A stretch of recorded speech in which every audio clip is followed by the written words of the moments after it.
கூடாரை வெல்லும் சீர் கோவிந்தா, உன்தனை பாடி பறை கொண்டு யாம் பெரும் சம்மானம்.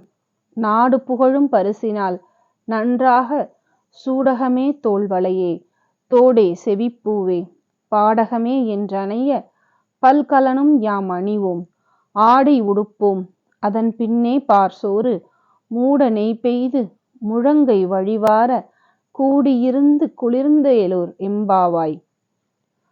தர்மத்திற்கு எதிரானவர்களையும் அடிபணியாத பகைவர்களையும் வென்றிடும் பெருமை உடைய கோவிந்தனே, மார்கழி நீராடி விரதமிருந்து உன் திருப்புகழை பாடி நாங்கள் பெரும் சன்மானங்கள் நிறைய உள்ளன. நாட்டு மக்கள் எல்லோரும் புகழும்படி விலைமதிப்பில்லாத பேரருளை அருளிச் செய்தவன்.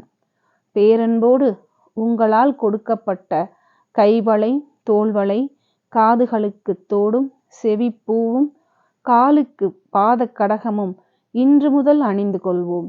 மார்கழி நோன்பை முன்னிட்டு புதிய பட்டு சேலைகளை உடுப்போம். மணக்கும் நெய் கலந்து சுவையான பால் சோறுடன் சேர்த்து உண்ணும் பொழுது உள்ளங்கையிலிருந்து முழங்கை வரை நெய் வழிய சிறுமியர்களும் தோழியர்களும் கூடி குளிர்ந்த மனதுடன் மகிழ்ந்து உண்போம். மாணிக்கவாசகர் அருளிய திருப்பள்ளி எழுச்சி. அது பழச்சுவைதென அமுதென அறிதற்கு அரிதென எளிதென அமரரும் அறியார். இது அவன் திருவுரு இவன் அவன். எனவே எங்களை ஆண்டு கொண்டு இங்கு எழுந்தருளும் மதுவளர் பொழில் திரு உத்தரகோச மங்கை உள்ளாய்.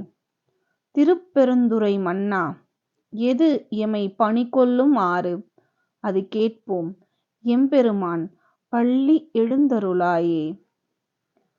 பழத்தில் இருக்கும் சுவை போல உள்ளவன், இரவாமை தரும் மருந்தை போல அமுதமானவன், அரியவன், பக்தர்களுக்கு மிகவும் அருகிலே இருப்பவன், மிகவும் எளியவன், தேவர்கள் முனிவர்களாலும் கூட எளிதில் காண முடியாதவன்.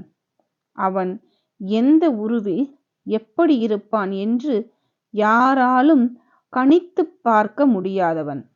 அவன்தான் சிவன் மற்றும் இவன்தான் சிவன் என்று யூகித்து பார்க்க முடியாதவன்.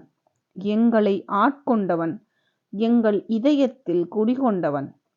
தேன் சிந்தும் பூக்கள் நிறைந்த பொழில்கள் சூழ்ந்த உத்தர கோசமங்கை திருக்கோவிலில் வாழ்பவன், திருப்பெருந்துறையை ஆள்பவன்.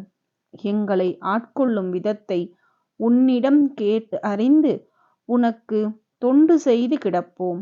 எம்பெருமானே, தூங்காது எழுந்திருப்பாயாக.